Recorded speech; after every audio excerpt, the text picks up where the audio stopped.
Ayan, so ito yung conversion table natin for some units are used in surveying. So you can screenshot ito. Ito yung gagamitin natin for pag-convert sa mga sample problems natin. So ito magagamit natin. Ayan, so you can screenshot muna. Ayan, so proceed na tayo for sample problem number 1. And then, ang sample problem number 1 natin is pinapahanap sa atin. Ayan yung problem. A line was measured to have 9 tallies, 7 pins, and 30 links. How long is the line in meters? Ayan, so pinapahanap sa atin kung gaano kahaba daw yung line in meters. So, meron tayong nasukat na 9 tallies. Ayan, 9 tallies, 7 pins, and 30 links. Ngayon, i-convert natin siya sa meter. So, ngayon, magtingin tayo dito sa may conversion table natin kung ano yung mga pwede natin gamitin para mag-come up tayo sa answer na meter. So, 10 pins, ito, 1 tally, 10 pins, yan, pwede yan. And then, itong 1 pin, 100 links, ayan, pwede natin gamitin to. So, i-check lang muna natin. And then, link, ayan, 1 link, 0.66 feet, ayan, pwede to.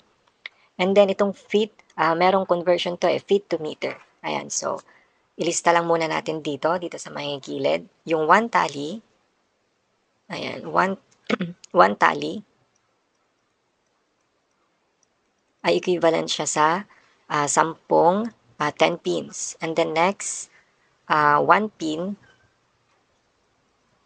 ay equivalent siya sa 100 links. Ayan. And then ang 1 link ay equivalent siya sa 0.66 foot. Ayan. And then, foot to meter, ang 1 foot natin ay equivalent siya sa 0.3048 meter. Ayan, so ito gagamitin natin sa pag-convert dito sa nakuha nating mga measurement. Ayan, so pinapahanap yung length ng line. So iba lang natin yung kulay. Let's say, ito blue muna. So L natin, L, ayan, is equal to, yung una, tallies, 9 tallies. Ayan, para matanggal yung tally, punta natin siya sa, ito, 10 pins. 1 tally. Next, ayan.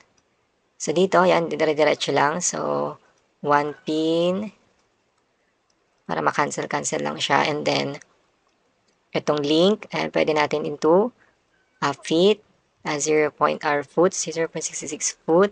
And then, ang isang foot ay equal lang siya sa 0.3048 meter. Ayan. So, yan. Next tayo. Plus, i-add natin yung 7 pins. Ito. So, yung 7 pins natin ay makancel siya. Ito, 100 links. And then, ang 1 pin. Ayan, 1 pin. And then, para matanggal yung links, ito, ang isang link ay equivalent siya sa 0.66 foot. And then, ang isang foot ay equivalent siya sa 0.3048 meter. Ayan. And then, i-add ulit natin yung next tayo. Plus, i-add natin yung 30 links. Ayan. 30 links. So, para matanggal yung link, 1 link, 0.66 foot, and then foot, 1 foot, 0.3048 meter. Ayan. And then, okay naman na. Ayan. So, ang magiging length natin ay equivalent to, ayan, so makakancel na itong mga to. Then, makakancel. Ayan. So, matatanggal na yung mga yan. Ito. And then, ang matitira na ano natin, na unit, is, ayan, meter na lang. So, meter yung sagot natin dito. And then, input natin sa calculator, ang magiging sagot natin dyan ay, ayan, 9 times 10 times 100. So, ayan, sabayan nyo ako sa pag-compute. Input nyo din sa calcu.